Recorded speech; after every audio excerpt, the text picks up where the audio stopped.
Good morning, everyone. I'm Steve Handelman, Director of the Center on Media, Crime, and Justice. Welcome to the second day of the 17th Annual H.F. Guggenheim Symposium on Crime in America. We're going to start right in today, it's not to waste any time. I do want to introduce first our producer for our Zoom webinar today, Chris Graham, who will take you through some of the logistics that you need to know, and then we'll start. Chris? Morning. Just like yesterday, we're going to be posting a lot of information in the chat window. So we just ask that you send your questions in using the Q&A window. That way we can keep track of them. And in the case that not all of the questions are answered, we'll be able to get back to you on that. So we'll be sending information in the chat window. Please use the Q&A window. Thank you. Thanks, Chris. So yesterday we began our exploration of some of the key obstacles and in fact the reasons why the reform process in justice has slowed down, perhaps stalled for quite a while for a number of reasons. And today we're going to look at some of the factors that are affecting that slowdown and try to come to some sort of conclusion about how serious it is and what is the next step. What are the next steps, if any? And we're going to start with obviously an area that has preoccupied all Americans, which is rising gun violence around the country, rising violent crime rates. Yesterday, our speakers pointed out that we should be very careful about being too alarmist about it, that the data don't necessarily support the kind of idea that crime is off the wall again, but it's worrisome enough to think that we must address it in some way. So to take us through the first, this first aspect of the issue, gun violence, our journalism coordinator, Maurice Possley, will be our moderator. So Maurice, and he will introduce our guests for the first panel. Maurice, over to you. Thanks. Thanks, Steve. And good morning, everyone. It's 6:07 a.m. where I am, so I'm might be a little, and our first speaker, Kristen Rand, is also coming to you live from California. I'm going to introduce our speakers individually before they speak. This panel, we're going to talk about guns and related issues. And I think certainly we can disagree about what the stats on crime stats say, but there's no question that gun sales seem to be going through the roof, perhaps again. And I think two things we know that happens is they get used and they get stolen. I'm going to start with Kristen, who is the executive legislative director, for the Violence Policy Center, and is a leading expert on firearms regulation and product liability. In 2008, Kristen served in individual and voluntary capacity on the Criminal Justice Policy Committee for the Obama, for the Obama campaign. More coffee. And so, Kristen, you've got a particularly interesting presentation that I'm looking forward to. So, without further ado, it's all you. Thank you. Thank you for inviting me to this important event. I have a short PowerPoint, so I'm going to share screen. Oh, uh-oh. Chris can do that, I think. You should be able to. Are you getting an error message, or do you want me to pull it up? Yeah, I'm getting, it's not coming up.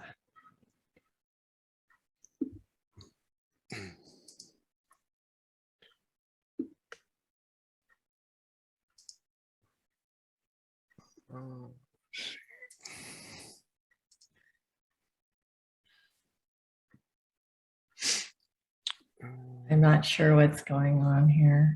Sorry. No, that's okay. Let me just see if I can find it.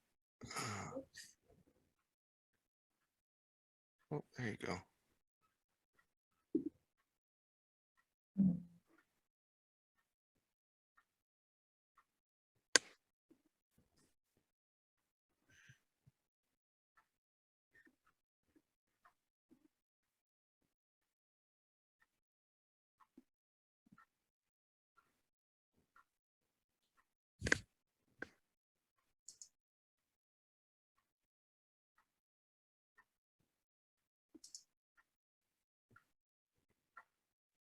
Hey, Kristen, maybe if you want to start talking a bit while we search for your, Sorry, I'm kind of dependent on my PowerPoint. Well, I want to start with some basic facts about gun violence. And unfortunately, in 2020, we did see a significant increase in overall gun death. There were a total of more than 45,000 total Americans killed in gunfire in 2020. That's the highest number on record. And that includes about 24,000 gun suicides. Oh, great, thank you. Oh, here we go. There's my statistics. Okay, there we go. Yay. So the largest component of that is gun suicides, and that's consistently true that most gun death is gun suicide. But one of the most striking things in 2020 was a significant increase in firearm homicides, 34% increase from 2019. So we had over 19,000 gun homicides, and then we had 535 unintentional homicides. Oh, I'm not sure how to move forward on this. I'll see if I can do that, Kristen. Sorry about that. The next slide. Okay. So if you could go back one.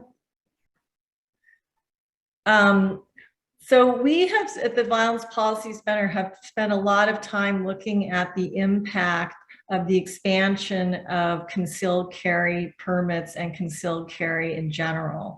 And this really started in the mid-90s when the NRA and the gun lobby made a relentless push to expand concealed carry in an effort really to boost gun sales. At that point in time, gun sales were lagging. They desperately needed a new market. So the NRA worked together with the gun lobby to expand concealed carry and then design handguns specifically for that purpose. And it's summed up by this quote from a former lobbyist at the NRA who said, "The gun lobby should send me a basket of fruit. Our efforts have created a new market."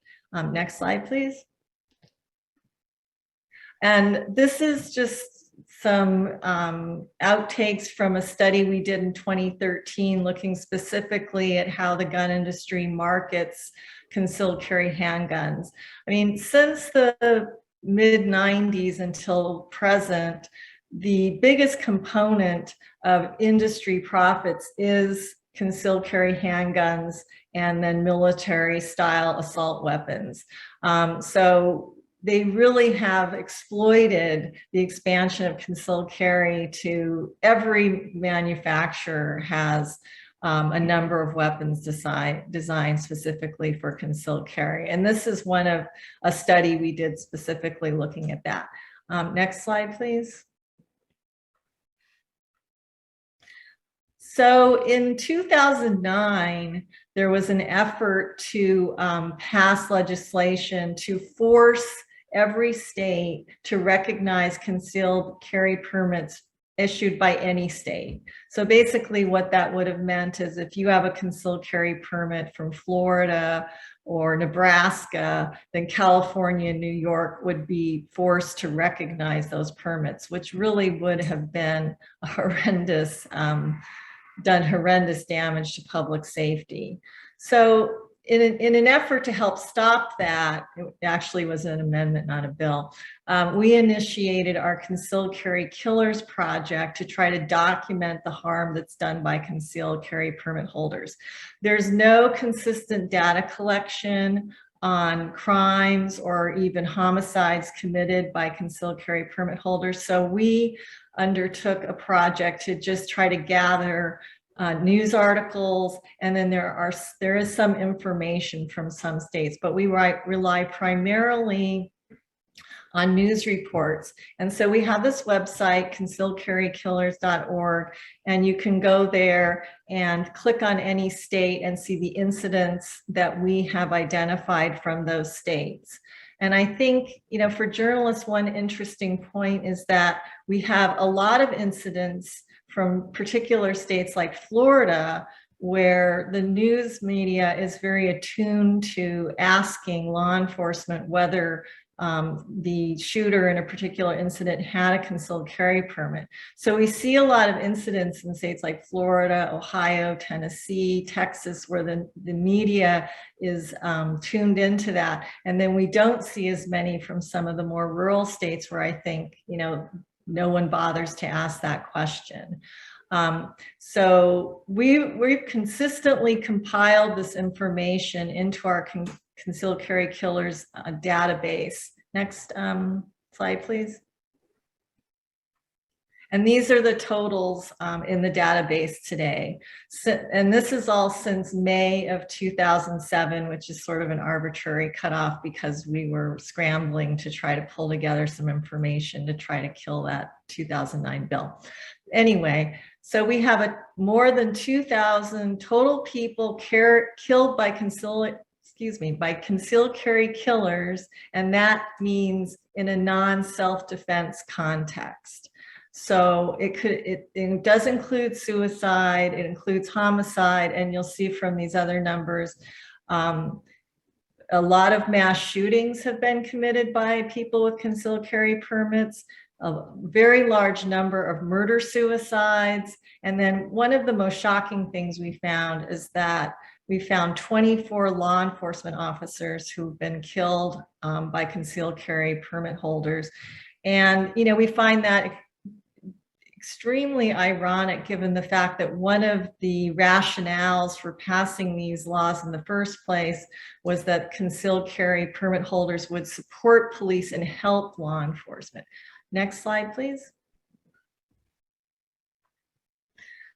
This is just these are the states that we've identified that actually do have some sort of reporting of crime committed by concealed carry permit holders. It's not very many, and generally the data really isn't great.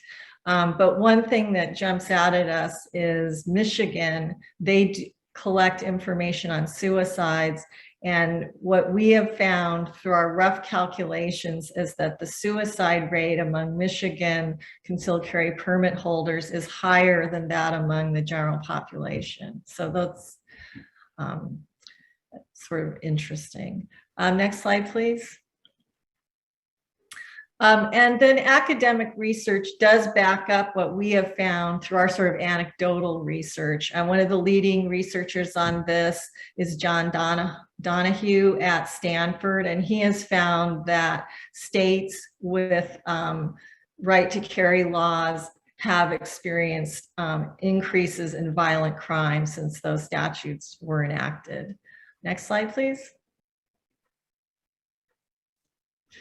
And then, you know, the main reason for passing concealed carry and for people carrying guns is the idea that you're going to use that gun in self-defense. And that is essentially never going to happen for the, you know, vast majority of people. And just as an example, in 2019, there were only 334 justifiable homicides committed by a civilian involving a firearm that were reported to the FBI. And that number has been pretty stagnant. We've seen slight upticks in justifiable homicides, but it really is very, very low when you look at it, you know, in context. And then also we know from the National Crime Victimization Survey that very few people deploy a firearm in self-defense when they're a victim of violent or property crime, and we have those statistics here. Next slide, please. And then another reason that we hear we need these concealed carry permit holders, Wayne LaPierre's famous mantra after Newtown, we need good guys with guns to kill the bad guys with guns. Well, what we have found is that concealed carry permit holders commit far more mass shootings than they stop. As I mentioned earlier, we've identified 37 mass shootings committed by people with concealed carry permits, and the FBI collects data on active shooter incidents, which is not, some are mass, not all, but in those so it's a broader category, but in 20 years of looking at active shooter incidents, they've only identified 4 where a private citizen used a firearm to intervene and stop such a shooting. So the rationale for concealed carry really just breaks apart when you look at the facts. Next slide, please.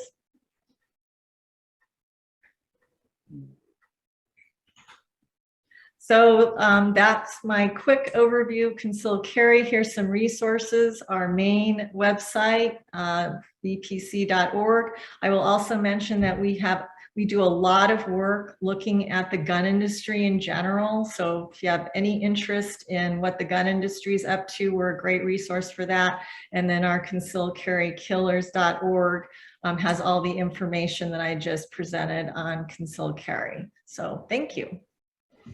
Thanks very much, Kristen. I'm going to switch to Joseph Richardson Jr. right now. He's a PhD and the Joel and Kim Feller Professor of African American Studies and Medical Anthropology at the University of Maryland. He's the executive producer and director of the award-winning digital storytelling project Life After the Gunshot. You wrote, you were interviewed for the crime report, CMCJ's crime report, and talked about the view from the trauma center. And I wonder if you could talk about gun violence and from your perspective and your experience, and what you're seeing. Sure. Thank you, Maurice, and good morning to everyone. So I just want to start by giving an overview of my role in terms of where my work intersects the gun violence intervention space. And so it's important for me to contextualize that I am the co-founder and founding co-director of the Capital Region Violence Intervention Program, which is a hospital-based violence intervention program at the University of Maryland, Prince George's Hospital Center, which is now known as University of Maryland Capital Region Health. And that program is one of 40 hospital violence intervention programs in the country, which are situated in level 1 and level 2 trauma centers across the United States. So at Prince George's County Hospital, we sit essentially in the epicenter of the Washington, D.C. metropolitan area. And so just to give a little overview of like what we do when someone comes into the hospital and they are a victim of a gunshot wound, after they're stabilized, the first thing that we do is we have a staff comprised of psychotherapists, a violence intervention specialists, and those individuals are assigned to deliver psychosocial services to victims of violent injury with the intent that we will prevent people from coming back to the hospital for a similar injury. Now, the data on trauma recidivism, which is repeat violent injury, are those individuals who continue to come back to the hospital for repeat violent injury, reaches up to 65%, meaning that on any given day in the trauma unit, if there are 10 people who are victims of gunshot wounds, at least 6 to 7 of those individuals, this is their second, third, or fourth time in the trauma center. And for each time they come in, the likelihood that they'll experience early violent mortality increases. And so up to 20% of all the people who come into a trauma unit for a penetrative injury will die within 5 years. And so it's important for us to provide psychotherapy for individuals who have been shot, and that comes in the form of addressing adverse childhood experiences, as well as the traumatic distress that's associated with being a survivor of a gunshot wound. And you can compare those symptoms of traumatic stress to what you would see comparable to a soldier that was in Iraq or Afghanistan. So people are unable to sleep at night because they're experiencing nightmares. They also experience anxiety and hypervigilance. And many of these symptoms of traumatic stress also have physiological effects on one's body. So if you're in a state of fight or flight for a continuous amount of time, those chemical responses in your body ultimately become toxic and begin to wear on your organs, which is a process called weathering, which reduces your life expectancy. And so I say all that to say is that we see from the trauma unit, we have a bird's eye view of what actually is happening on the streets in terms of gun violence. And we've seen more people come into the trauma unit for non-fatal shootings over the past 2 years than we've seen in over the past decade. And so I can just give you some numbers. Even in Prince George's County in 2020, we had 231 people who were victims of gunshot wounds. By 2021, it reached 286. In DC, which the hospital is adjacent to the District of Columbia, and we serve a significant number of people who come from the DC area, the DC metropolitan area.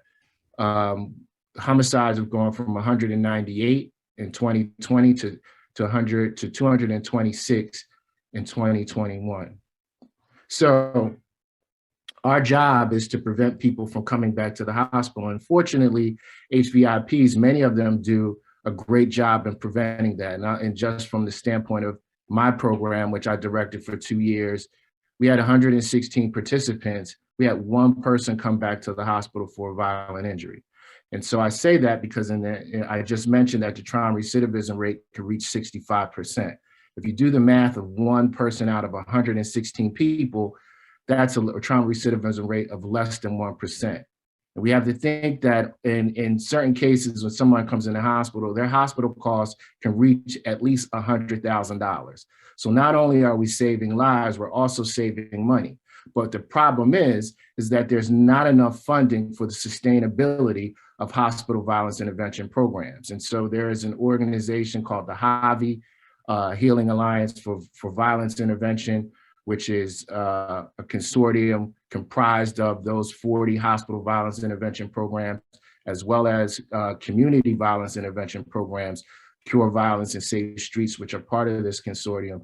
But we just do not have enough money from the federal government to keep our doors open. And I just have to say, there are 2 programs within the state of Maryland right now that are teetering that are on the brink of not fully operating, because at this time, they only have 1 to 2 staff members, which to be fully operational, you need at least 5 people on your staff based on the volume of people who are coming into the hospital for GSWs, meaning gunshot wounds.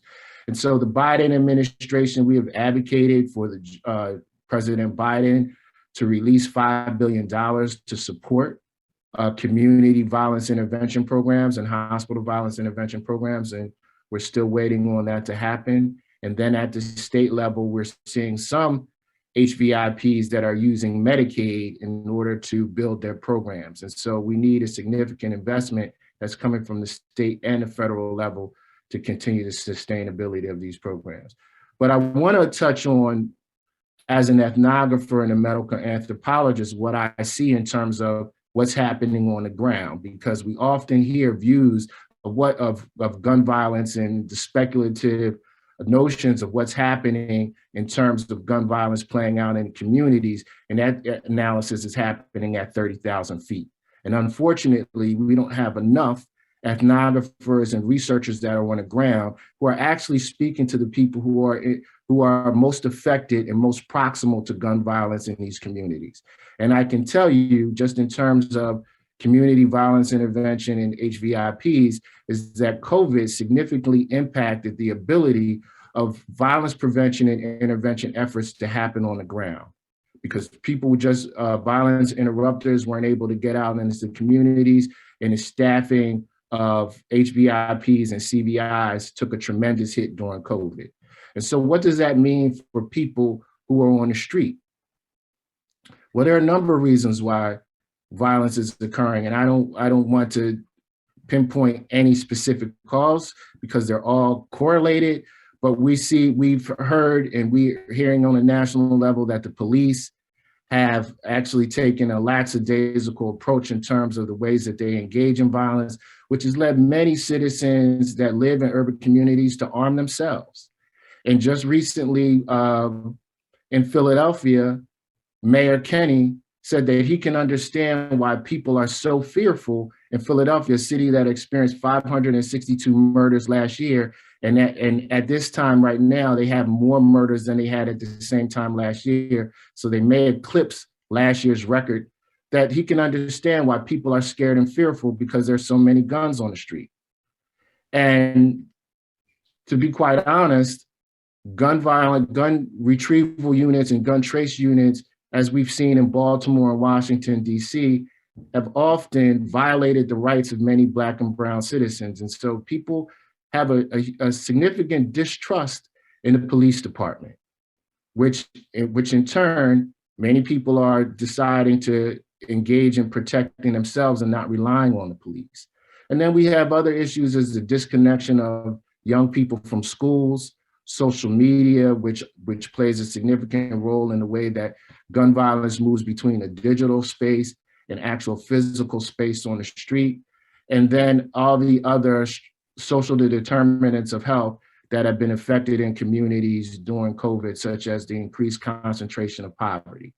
And so there are a number of things that we have seen and heard, which you can watch the documentary to get a more in-depth view of where young people are, what they're experiencing in these communities and their families.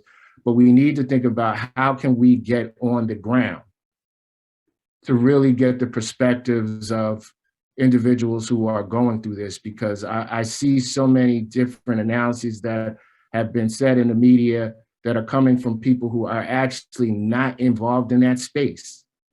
And so for me and for gun violence researchers that are doing the work in the context, I would implore journalists to get out and do more in terms of what's happening in community.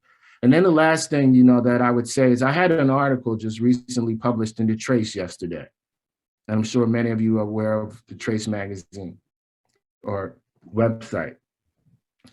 And I also think that it's important when journalists are interviewing scholars about the gun violence issue, that they not cherry pick quotes for clickbait. And what I experienced and what I've seen is that we need to have a greater context on what's going on in terms of how things are playing out in these communities and give a fuller story. And maybe they may require exposés, but I don't think you can capture the full breadth and depth of what's going on in an interview in terms of the gun violence situation happening in this country. And so the last things I'll say is we need to think about more creative ways that we can invest in these programs in communities and connecting the healthcare and the criminal justice system, because I think they both go hand in hand. Also, including more of a discussion on structural violence and connecting structural violence to interpersonal violence. And then I'll just end with a quote from a person that was in a recent therapy session that we've created for peer healing for men who have been shot, who said to me very eloquently that you do not need to get shot, or shouldn't be expected that you have to get shot in order to get physical and, more importantly, mental health services. And so why does it take someone being injured to come in contact with the healthcare system in order to get the mental health care that they need? And that investment needs to happen more in communities where we're experiencing not only food deserts, but medical deserts as well. Joseph, thanks very much. I'm going to shift over to T. Markus Funk, who's a former federal prosecutor and prosecuted one of the most significant organized crime cases in the history of Chicago, which has quite a colorful history of organized crime, and is at the law firm of Perkins Coie. Is that, I'm pronouncing that correctly? Close, yeah. Pardon? Cooey. Took me a while to figure it out myself. So Cooey. Who is the author of a book, Rethinking Self-Defense, The Ancient Rights Rationale Disentangled. And I'd like you to talk about this. you wrote a recent essay and talk about this subject as it sort of intertwines with what we're talking about here, with concealed and carry and the increase in homicides and shootings in general. Sure thing, Maurice. And like you said at the beginning, and it's great to be with you all. The topic today is guns and related issues. So I'm on the related issues side of the conversation, at least today. And particularly because of the nature of sort of who we have on with us today, which is to say members of the media. Part of my focus is going to be to do a little bit of what I consider to be myth busting about the law of self-defense. Now I'm going to set aside completely the fact that that obviously the availability of firearms makes U.S. self-defense law somewhat unique. But as to the law of self-defense, I'm going to look at kind of one broad issue, which is claims that are often heard in the media, and you can just go online or read almost any media outlet, and you'll hear claims about the exceptionalism of U.S. self-defense law, that it is uniquely permissive, uniquely lax when compared to the laws of other countries. And that's one thing I'm going to discuss. And actually, I have a professor at UCLA, and I have an examination of that topic coming out this coming Wednesday at Bloomberg with Bloomberg Law. And then the other more narrow topic is going to be provocation. And again, that's a topic, and both of them really have come to the fore. In fact, the topic of self-defense law has become so current in the context of the tragic cases of Ahmaud Arbery and also the Rittenhouse prosecutions. And so in both of those, the media coverage, which was pretty breathless really in both cases, there was a lot of discussion about both exceptionalism of U.S. self-defense law and provocation, the more narrow issue. And so I'm going to talk about provocation a little bit as well, again, with a focus on where I think members of the commentariat have gotten it wrong. And so I say commentariat because a lot of times, particularly these days, it's not just journalists out there doing the good work, but also lawyers, law professors, and the like who comment on these topics. So I want to sort of just level set a little bit and just hopefully cause you to reconsider some of the preconceptions we have about our U.S. self-defense laws, and in doing so, hopefully also more accurately relay to the public what our laws are really like. And the first one, and again, beginning with the broader topic, is the claim that U.S. self-defense law is unique in the sense it is uniquely lax, uniquely permissive. And what we actually see when you look at the laws of other countries, and I'll really briefly, not to get too law professorial here, but I'll briefly talk about Germany and US and England, two laws that are often held up as sort of models for criminal justice reform, at least in some circles, and talk about how those laws are actually far more aggressive than the laws in the US. And I think when you overall, when you look at US self-defense law, the law itself is actually fairly pedestrian, fairly standard. The big element of the U.S. law, and frankly the laws of what I think are most sensible countries, is that they require, in addition to the person honestly believing that they're being threatened, they require objective reasonableness. In other words, there's a second filter, and the second filter is that you have to be able to show that your conduct was objectively reasonable. Now, you remember in the Rittenhouse case particularly, a lot of the prosecution's time was devoted to proving or trying to prove that that Rittenhouse's conduct was not objectively reasonable. It was not objectively necessary that he engage in deadly self-defense, and that was really a big part of the prosecution. I'll use England, for example. In England, the standard is a pure, honest belief standard. In other words, if you honestly believe that you're being threatened, it doesn't matter whether or not it's objectively reasonable, whether your belief is reasonable at all. Now, obviously, objective reasonableness goes into whether, in fact, you honestly believed it. So if it's a totally unreasonable situation, there can be an argument that shows that you're not actually honestly believing it. But under English self-defense law, if you honestly believe you're being threatened, you can use deadly force.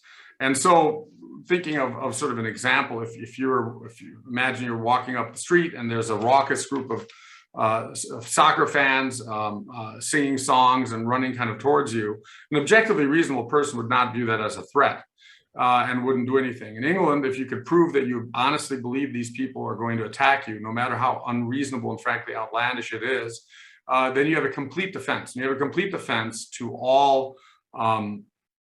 crimes.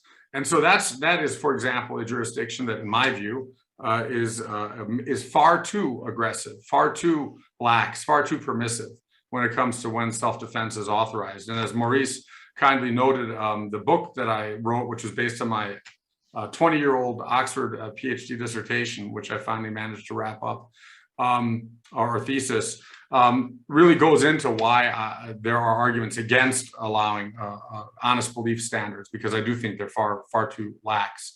Another area, and I'll maybe just mention this because it's another area that comes up all the time in the context of U.S. self-defense law, is stand your ground laws. And that relates obviously in an indirect way to concealed carry. And when I talk about stand your ground, it means you don't have to retreat, even if a retreat is reasonably available, and you don't have to avoid conflict. In other words, you don't have to avoid going to places where you think trouble might be lurking. And again, there are good arguments to be made, moral arguments, legal arguments for why stand your ground laws are a bad idea. Some people think they're a good idea. Those are judgment calls that are supported often by a lot of research in both directions. The one thing that there shouldn't really be a lot of disagreement about is that U.S. is not unique in having stand your ground laws. In other words, the U.S. is not at all unique in having rejected a categorical duty to retreat and a categorical duty to avoid conflict. In fact, countries as legally and culturally diverse as England, as well as Argentina, Botswana, Canada, France, Ghana, Indonesia, Japan, Sweden, all of these countries, and that's just a sampling, reject a categorical duty to retreat and to avoid conflict. And again, I make some arguments for why there should be a categorical duty to retreat in the book. So I'm not necessarily being a partisan here. I'm just simply pointing out that stand your ground laws are not unique to America and do not show an exceptionalism in our laws. Finally, and again, by way of international comparison, what we see is that what can be defended is a big topic. In other words, and Director Rand earlier talked about using firearms to defend property. In America, it's actually illegal to use a firearm to kill someone, to use deadly force to defend property. In other words, you can hold it and threaten it, but you can't shoot someone to try to kill them to defend mere property, setting aside, arson and things like that, where human life might be endangered. In Germany, another country often held up as a model, and you may notice I have a little bit of an accent. That's because I actually grew up in Germany. Often held up as a model of law reform. You can actually use deadly force to defend any non-trivial legal interest. There's some limitations that have recently been brought up under sozialethische Einschränkungen, which means social ethical limitations. But you can use deadly force to defend property and defend all sorts of other rights. And so in the Rittenhouse case, for example, it would have been quite easy for Rittenhouse, if he would tried under German law, to claim that, because no one disputed that he was going to be assaulted and battered. That was a given. The question for the prosecutors was it reasonable for him to use deadly force to defend against what they argued would be a mere assault and battery? And in Germany, under German law, if you could show that you're going to be assaulted or battered, you can use deadly force all day long. And so it's a much more lax standard. You can use deadly force to defend property interests. You can, in the past, have been able to use it to defend a bag of apples and your honor. So it's a far more lax, far more permissive standard than we have in the US. And I think a lot of people in the media and frankly also in the legal world and professoriate are not aware of that. And so hopefully if you have a minute to look at the article coming out on Wednesday, check it out, and we'll talk about it. I know I'm right up against the clock here. I'll simply make one last observation, and that's on provocation. And that's really narrow, but it's also an example of, I think, where people just got it wrong 99 out of 100 times, which is in the Rittenhouse case. Provocation under Wisconsin law requires that you engage in an unlawful act to be provocative. and that act would cause a reasonable person to use deadly force against you. And the prosecutors knew full well that that was what the law was. It's an element that in a rule of law governed country, they are required to prove. And yet the word unlawful, you can go through the closing arguments, rebuttal arguments, and the word unlawful never came up. In other words, they never argued that what Rittenhouse did by running around with a gun, wearing a body armor, and then generally acting in a way that I think a lot of people for good reason would view as morally difficult to defend. But they never argued that he engaged in any unlawful conduct. They just said he was acting provocative. Look, he was provoking people. He was acting in a kind of like a jerk, and that caused people to attack him. But they never sustained their burden. We know that because of the not guilty verdict. But they never even argued that there was unlawfulness. They never pointed to a statute he violated. They never pointed to any argument that what he did was unlawful, which is a prosecutorial oversight, but one that you almost never see mentioned in media accounts. The fact that they just completely bungled, and that goes for the judge too, the jury instructions and what was required. So I'll pause there. Two, I know, kind of slightly unrelated topics. In other words, American exceptionalism when it comes to defense law and the law of provocation, particularly in Wisconsin. But it just, I think, serves to illustrate that we all need to be really, really careful when we report to the public who do not have a background in this topic, what the law is, and really picking up on what Dr. Richardson said, we also need to be somewhat skeptical as journalists when we hear from law professors, let's say, and dig a little deeper and not just accept what they say or cherry pick what they say for any particular purpose. We need to really kind of take a closer look at the laws of self-defense in the US. We can have honest debates about whether they're overbroad, but some things are just not really up to debate. And one of them, again, is that American law is sort of unique among all the world's self-defense laws. Great. Thanks very much. Appreciate that. We've got a few questions in the chat box. I think the first one is directed to Kristen. Georgia is almost certainly going to pass a constitutional carry bill this year, which will effectively eliminate the use of concealed carry permits for gun owners. How does this affect the way you look at this data, and how should the media look at it? Yeah, a lot of states are moving to permitless carry, which is, I mean, I think the dangers of that are illustrated by our work showing how dangerous people with permits are.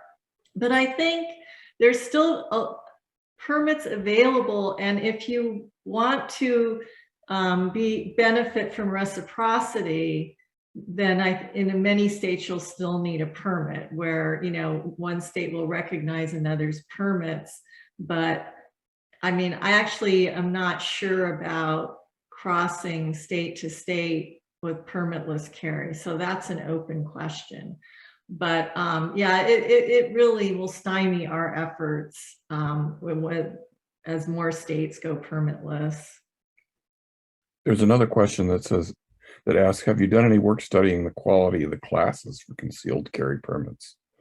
My husband took one once and said it was a joke. Oh, no, we haven't done anything really serious, but we know that some of them are online and that they're really not very serious. And I mean, we did do a study once looking at how well you do need to be trained to effectively and legitimately use a gun in self-defense.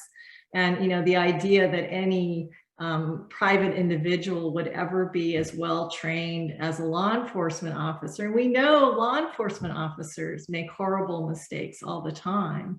So this idea that private individuals, by just taking some, one-off class, it's kind of ridiculous.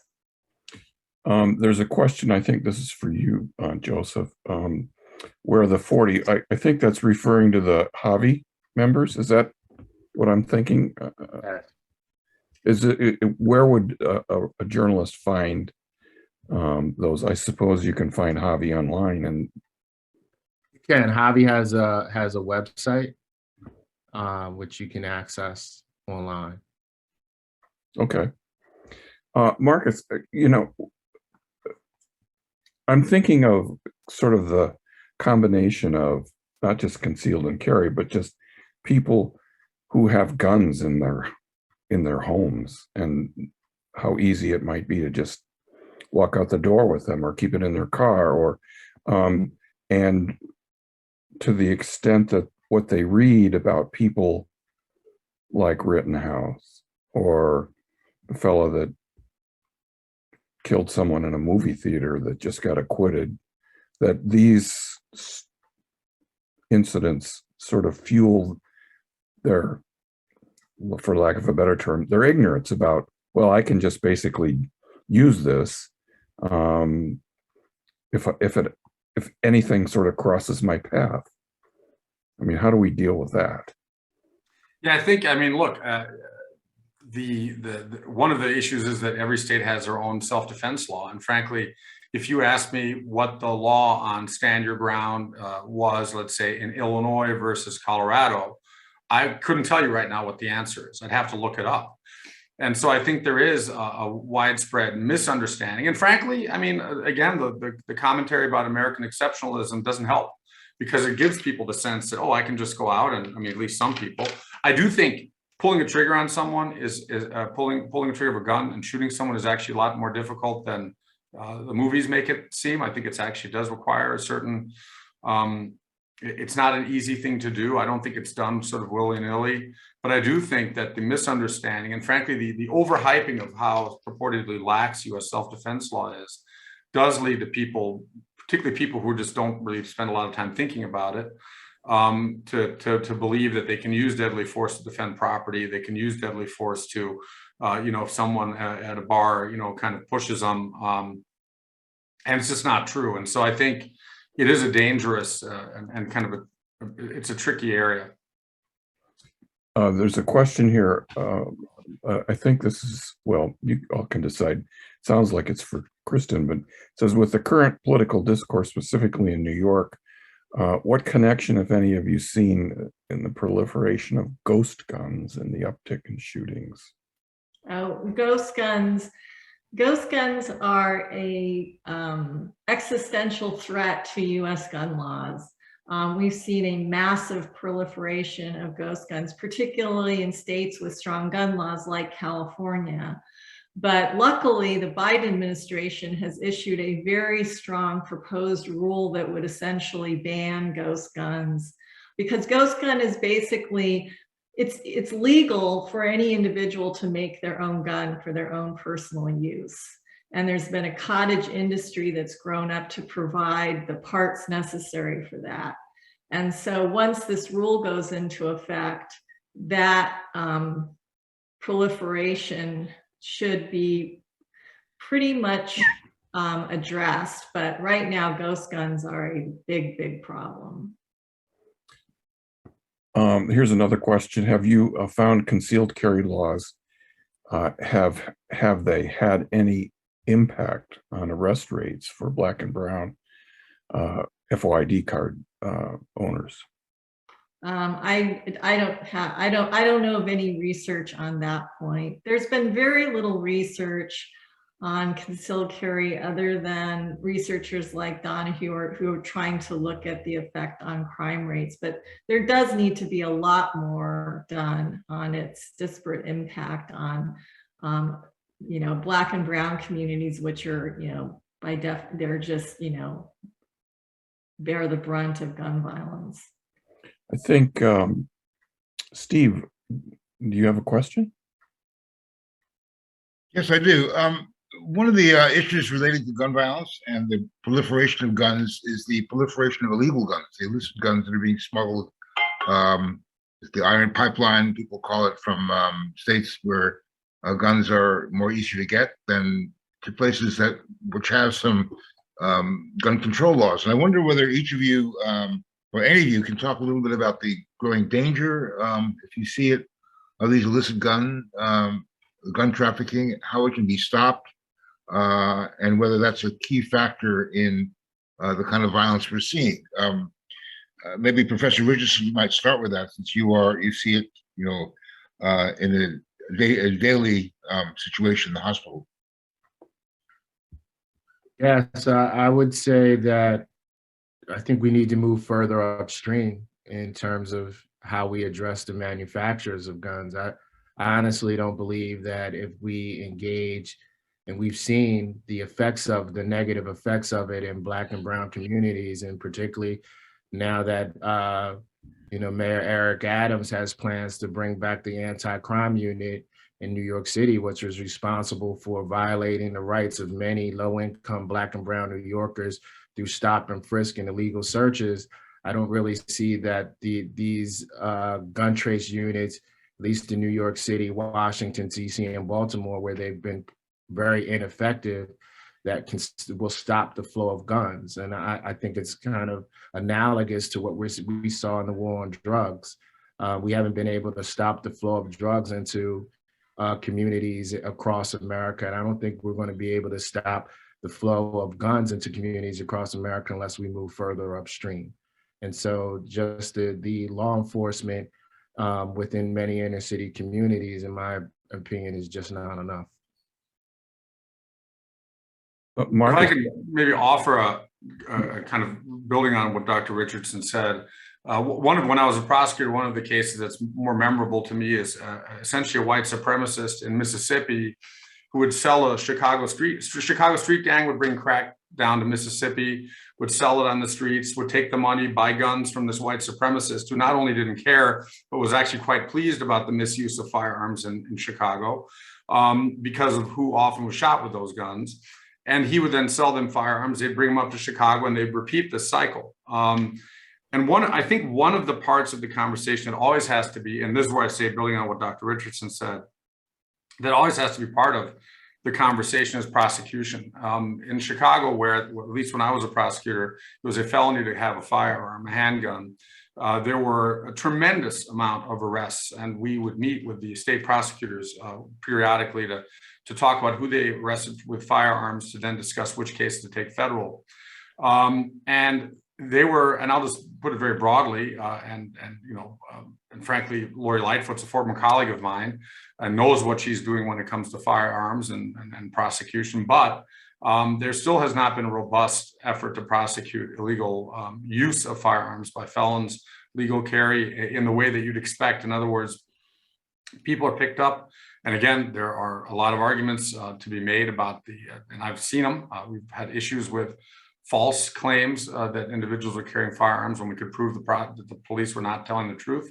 But there is a part of the conversation has to be why and to what extent, why we're not prosecuting as many cases as perhaps we could or should, and whether that's a good thing from a public policy perspective. And that's also part of the conversation that often is missing.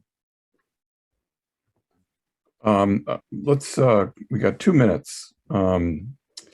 I'll start. You can each have 90 seconds to make one final comment. I'll start with you, Joseph. Ultimately, we need to treat gun violence as a public health crisis. And unfortunately, many of our politicians and leaders in government are merging policing with a public health response to gun violence. And so I've heard the narratives, and I don't mean to pick on Mayor Eric Adams in New York City, but I've heard numerous conversations, numerous press conferences with Mayor Adams mentioning that gun violence is a public health crisis, but at the same time, not really mentioning any dedication of public health resources to addressing that problem. And so when we talk about gun violence and the lack of funding in terms of how much we're spending on programs such as cure violence and hospital violence intervention programs, is really a drop in the bucket. And then the last thing I would even say, just even in terms of knowing about gun violence, we also have to put into context that for almost 25 years, due to the Dickey Amendment, there was absolutely no funding from the federal government, the CDC or the NIH, for gun violence research. We've only arrived in the past 2 years where gun violence researchers from, like myself, have been able to receive funding from the CDC or the NIH for gun violence research. And that's at the tune of only $25 million, which is basically ranks in the least amount of money spent in terms of a public health crisis in comparison to the amount of costs that gun violence has on the nation.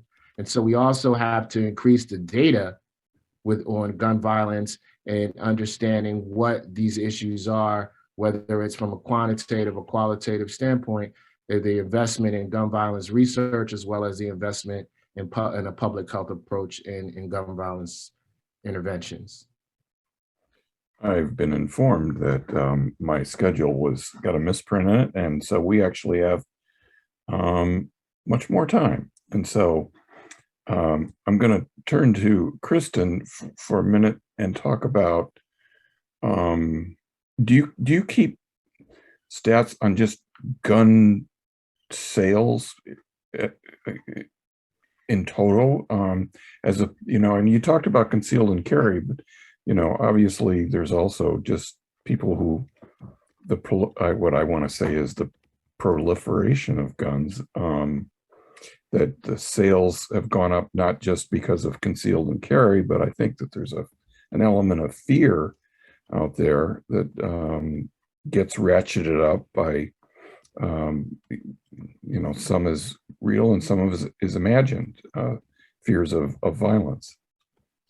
Well, the best data on gun sales is derived from the background check numbers.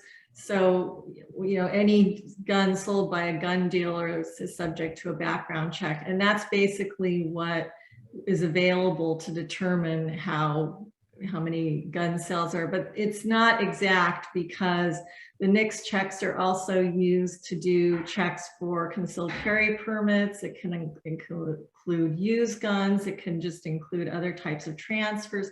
So it's not really exact.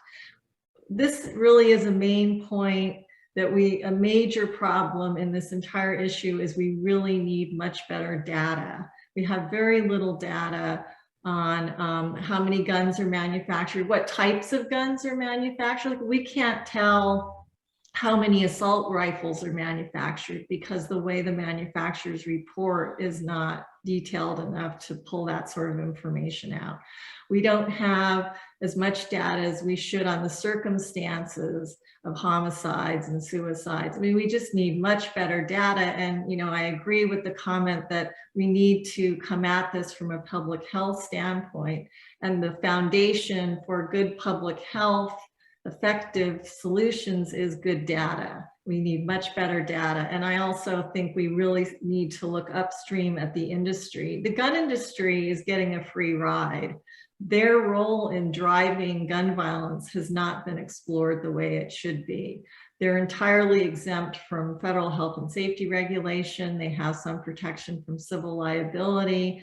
And meanwhile, they're just churning out all these militarized, not only assault weapons, but high capacity pistols, anti-armor sniper rifles.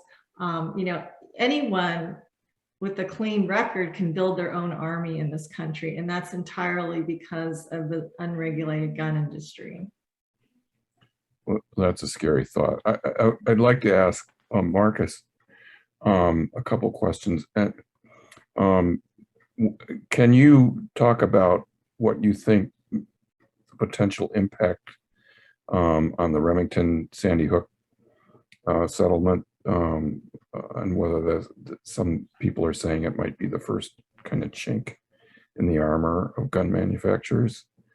And I'd also, you talked about prosecuting gun cases, and I spent a lot of years at the Chicago Tribune, and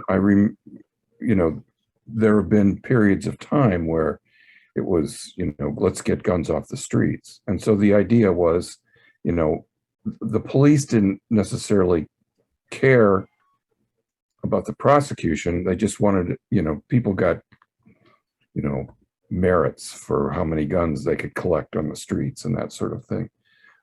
What do you think needs to be done to perhaps make enforcing illegal gun possession and gun violations effective? So those are two. Yeah, and I'll take them in reverse order, in part because I have not studied the Sandy Hook settlement, and so don't have an informed opinion about how that might change. In fact, maybe for Kristen, maybe that's more in kind of her bailiwick in terms of how that might change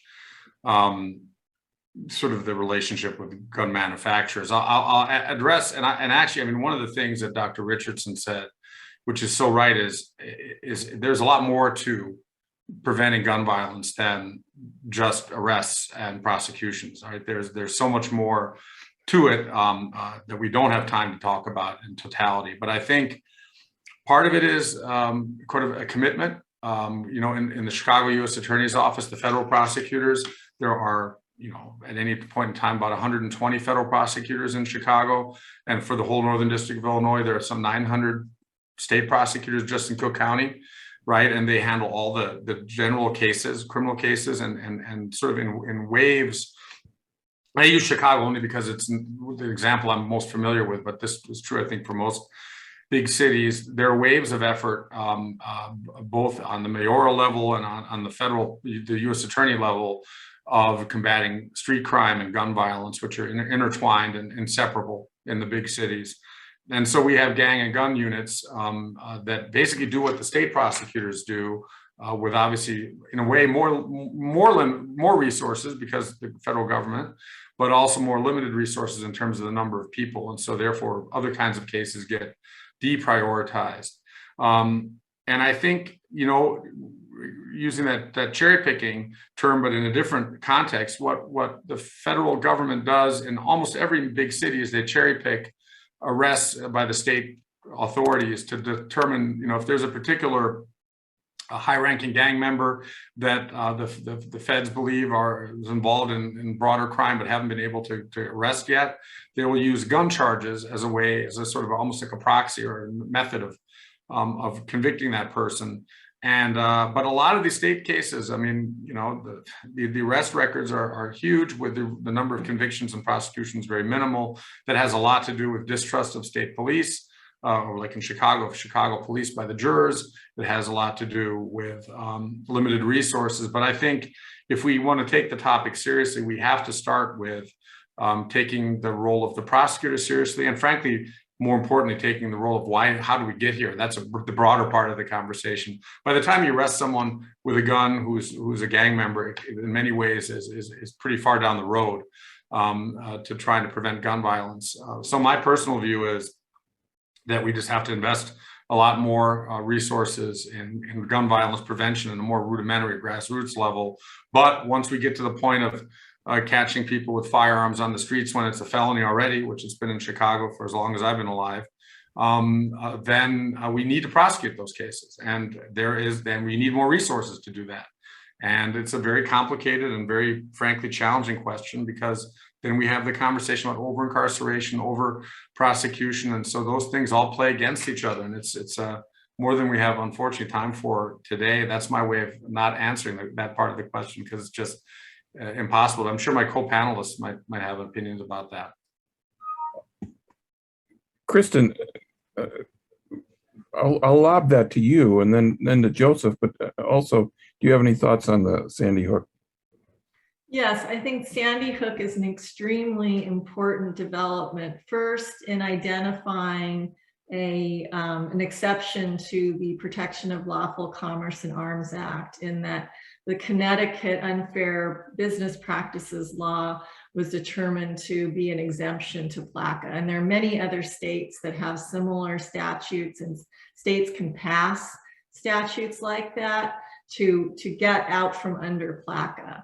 And then I think the next important thing was, you know, the insurers sitting down and looking at the evidence of how Bushmaster designed essentially a weapon of war and marketed in a way with very militaristic language and images, and decided this is probably not going to play very well before a jury. And so they settled for their maximum amount. And I think it's a huge, huge victory for victims, especially the Newtown families, and a roadmap for the future. And one important piece is that they're going to be able to disclose a lot of the documents that they obtained in discovery, and people like us are just chomping at the bit to see what's in those documents, because it's going to be a real window into how these manufacturers really operate. So I don't think you can underestimate the importance of that settlement. I'd like to shift to Joseph too and take a crack at that. And one of the things that occurred to me when you're talking about the people who come in and the risk of seeing them again and how the success in that. Can you talk about, do you have any sense of the circumstances in which people are being shot?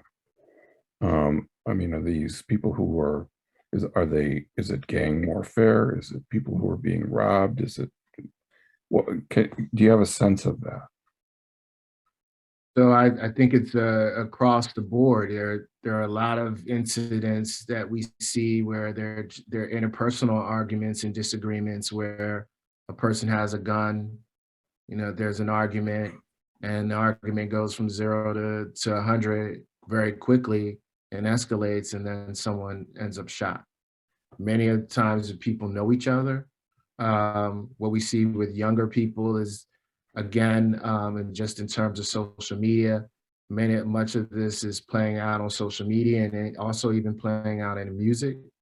But I don't think that we should be coming down on the music as well, which again, to just target Eric Adams and his recent press conference in terms of banning drill music, which is a popular music in youth culture, which includes a lot of context in terms of violence. But we see a multitude of reasons why it's happening. But I will say this, I'm the co-chair of the Violence Fatality Review Committee for the District of Columbia. And every month we go through homicide reviews. And what we've consistently found among victims of homicide, when we look further upstream, are a few things. One, typically the person has had a record of truancy and absenteeism from school. They typically have been involved in the juvenile justice system, and they often have suffered from some form of mental health disorder. And so these are all things, again, looking further upstream. And so how do we get at the 26, 27-year-old I'm seeing in a homicide fatality review? What was that same person like when they were 8 or 10? And that's really where we need to be in terms of how we address these issues. Because if we're looking at things like adverse childhood experiences, which are traumatic events that happen during the course of someone's childhood that go undiagnosed and untreated, they're more likely to engage in high-risk behaviors as adults. And so many of adults just have broken children broken children inside of them, to be quite frank, that have those mental health issues and challenges have never been addressed. And so how can we move further upstream to prevent some of the issues that we're seeing in early childhood and early adolescence, such as absentee and truancy, which lead to high school dropout, which ultimately increases the likelihood that someone will be involved in the criminal justice system. And what the number one risk factor that we found in our research for what brings someone back to the hospital multiple times, at least in Baltimore City, is if they have a history of incarceration. And so, why is that it's so important to look at the intersection of the healthcare system and the criminal justice system? Well, for this very reason that we're discussing just in terms of prosecution. Once someone has a felony, it almost becomes impossible for them to get a job. And I'll note a study done by Diva Pager, who conducted a study titled Mark on the impact of felony disenfranchisement on Black men. So Dr. Pager created a study where she had a white male and a Black male at the same age and created 2 resumes in which they had similar job experience. And she sent them both out for an interview. On one application, she would give someone a felony record, and on the other applicant, they would have no felony record at all.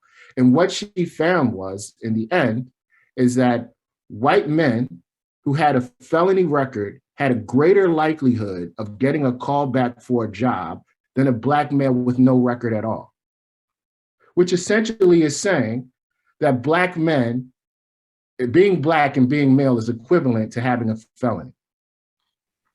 So you have to put that into context, right? What that means. That has the collateral consequences A felony disenfranchisement affects everything in terms of whether someone chooses to pick up a gun, even for economic survival. And so what we're finding in the cycle of people coming back to the hospital is that that felony disenfranchisement and the mark of having a felony follows someone for the rest of their lives. And we know that up to 97% of people who are involved in the criminal justice system plead out. And we know that 97% of them aren't always guilty. And so just to get out of a situation where you want some freedom, many people will assume that they'll just get out. And if I could say one more thing, just in terms of that, why we see young people coming back. I had a young person that was involved in my program that had been shot every single year. He was shot when he was 17, he was shot when he was 18, and he was shot when he was 19. When he came into our hospital when he was 19 years old, when we had the program, I said to my staff, if we can prevent this young guy from coming back to the hospital again, he would be the litmus test for the success of our program. We had a pro bono attorney working with our program who was representing this young person in a criminal case. This young kid was in a car, 4 people were in a car. One of the young people got out of the car. He got out of the back seat, got into the front seat, and there was a book bag in the front seat of the car. The police pulled the car over. They charged this young guy in my program with felony possession of a firearm because there was a gun in the book bag. He goes to court. I accompany this young person to court, and he has a public defender. The kid decides not to take the plea not to cop out to it because it's not his gun. There's some discussion between the PD and the prosecutor. They come back to the kid. They say, listen, we'll waive it down from a felony possession of a gun to a misdemeanor possession. The kid says, no, I'm not going to take it. PD goes back to the prosecutor. They come back again 30 minutes later. PD says to the kid, we can waive it down to resisting arrest. So just think about that, right? Just to get out of a situation, most people probably, most people that are rational, will probably say, I'll take the resisting arrest. But that marks that person with a felony, which they carry for the rest of their lives for a situation that they may wanted to get out for 5 minutes because they didn't want to go to jail. And that's what we see across the board with many young Black men who are in the situations that we find them in terms of coming back to the hospital, is that they're involved in the criminal justice system because such a wide net is cast in these communities in terms of hyper-policing, hyper-surveillance, and a lack of adequate representation when they come to court.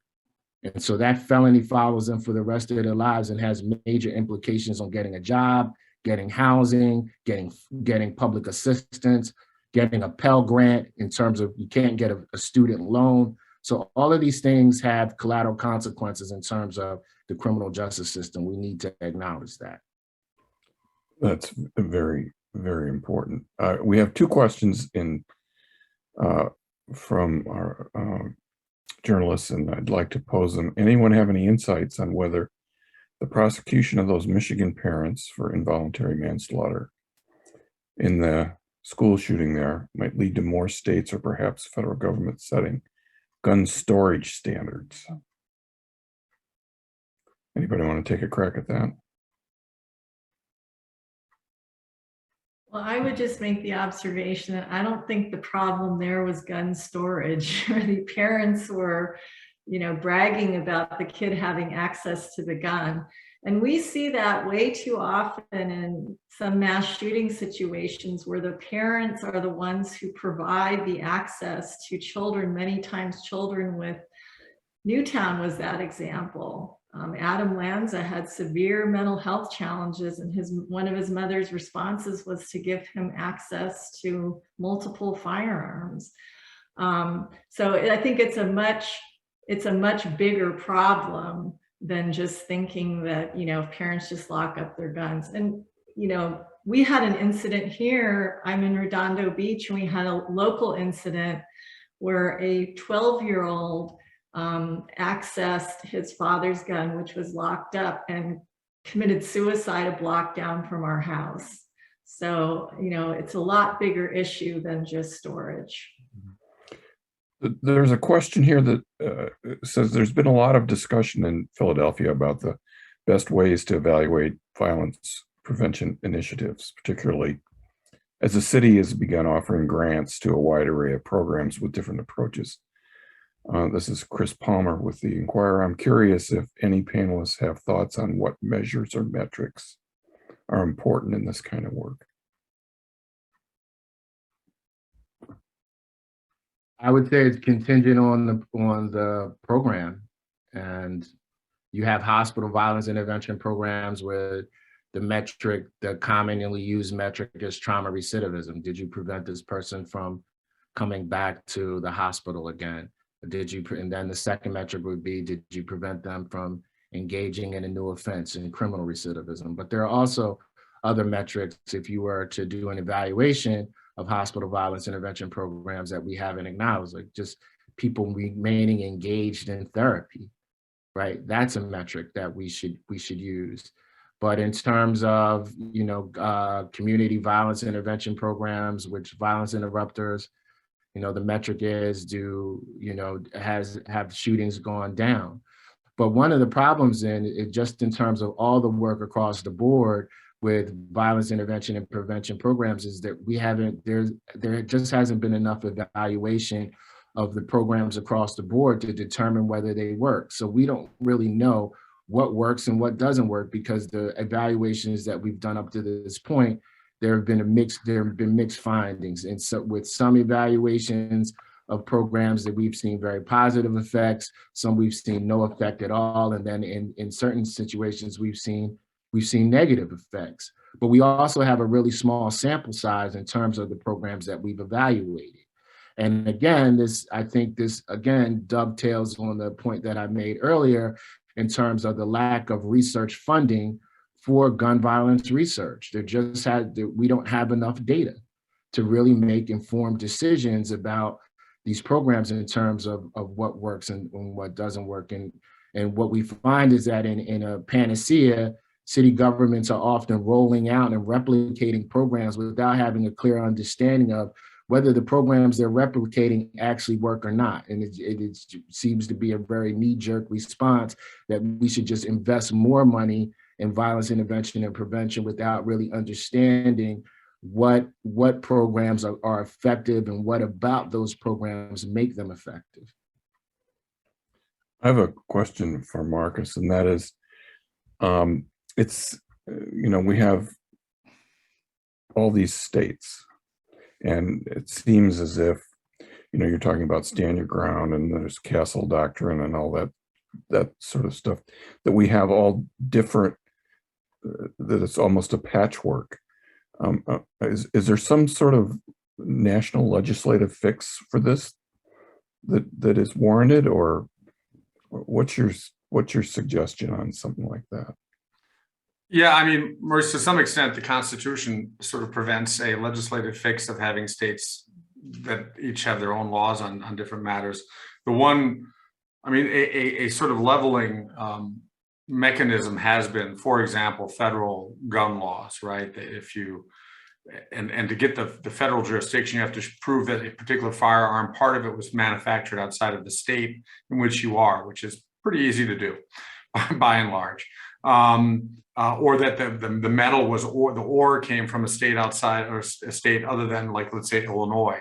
So it's not just that the gun was not manufactured there, but that the parts were not manufactured there. So you can have federal jurisdiction and establish it that way. And then we have laws against felons in possession. And but again, it becomes a resource issue. And frankly, there's a question of public policy question of to what extent the federal government should be engaged in what are effectively state criminal offenses.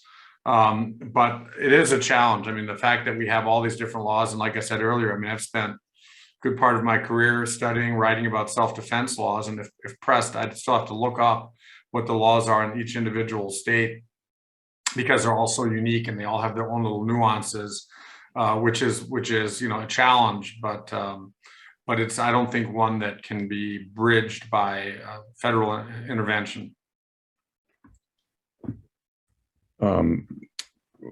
is that Kristen is at the bottom of this that we just are tolerant of weaponry in our country?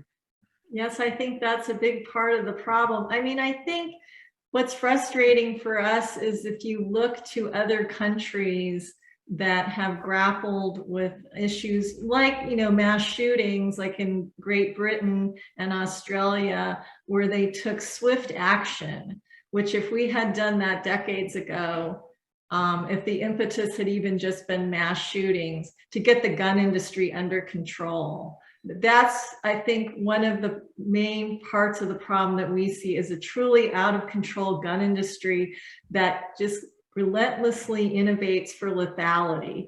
So it keeps pumping out more and more and more lethal weapons onto our streets, and people do not understand the dangers. And there's this myth that a gun is a useful self-defense tool, so it all just feeds on itself. But we really need to look upstream at the industry and apply some basic public health principles.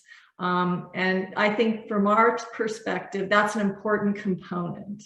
And, and everything else that's being discussed here is also important, looking at what's going on the ground in local communities and the trauma that's inflicted by gun violence and the problems associated with prosecution and the fact that we don't have a law specific to gun trafficking. I mean, it's a huge, wide array of problems, but we really need to drag the gun industry into this debate. Steve, it looks like you have a question. Yeah, we're just about at the end of our schedule, but I want to go back to what Kristen was talking about the gun industry. I mean, you may be right. That may be the one way, short of a lot of the other measures that have been talked about today, of being effective in terms of the marketing of guns and gun violence and changing, particularly when we're talking about assault rifles or assault weapons. But I wanted to push you a little bit further about what exactly you think can be done in terms of curbing or limiting the gun industry. Are we talking about the same sort of campaign that we had against tobacco manufacturers, or I mean, what's the next step? Where do you go from here? Well, I mean, we would advocate for just applying basic health and safety regulation to the gun industry, so that there's basic things like there are hundreds of defective firearms that go out, models that go out into commerce every year. And there's no agency that can do anything about that. It's a simple recall. And then there's a much bigger problem of just the design choices the industry makes. I mean, 40 years ago, the most common handgun was a 6-shot revolver. And then in the 80s, the industry switched over to high-capacity semi-automatic pistols. And now that is the most common gun. And then on top of that, they add assault rifles and sniper rifles. So it's just creating a cycle of lethality. And then another aspect of that is, we're all concerned about police violence and the militarization of the police, but to an extent that was driven by the fact that civilians have had access to more and more and more firepower. And when law enforcement has to face that firepower on the streets, they want to be the superior firepower. So it's this ongoing arms race. So there's just so many issues that need to be looked at. And then also we need to repeal the Protection of Lawful Commerce in Arms Act, and the Sandy Hook case is just a perfect example. Just very, very quickly on that, in the time we've got left, the main obstacle to sane gun safety laws has always been the NRA, and has been for years now, but we have been seeing indications that the power of the NRA has begun to weaken over time. I don't know if that's a correct assumption or not, but how do you see, if you see any sort of change in the impact and the effectiveness of the NRA, considering all the problems that they have been through in the last year and a half, particularly financial problems? The NRA is significantly weakened, but there are a lot of other entities that have taken up some of the slack from a weakened NRA, the National Shooting Sports Foundation, which is the NRA's, or the gun industry's official trade association. There's a group called Gun Owners of America, which is actually more extreme than the NRA. But the most important component is the NRA's great success is building a network of truly dedicated grassroots activists who now are to an extent self-activating, because they can all communicate on the internet. They know what's going on in state legislatures, what's going on in Congress, and they can just immediately apply pressure when necessary, and they don't need the NRA to guide them. And that's the NRA's that's their legacy. They built this army of activists, and then, it's overlaid with misinformation about the real impact of gun violence. So it's very problematic. So not good news for gun control folks. The good news is, though, that the gun violence prevention community has also grown to a very large extent, mainly since Newtown. There are lots of new resources coming into the issue. So that's a plus. Okay, I think we have to leave it there, but we covered a lot of ground in this one, and there's a lot of ground still to be covered.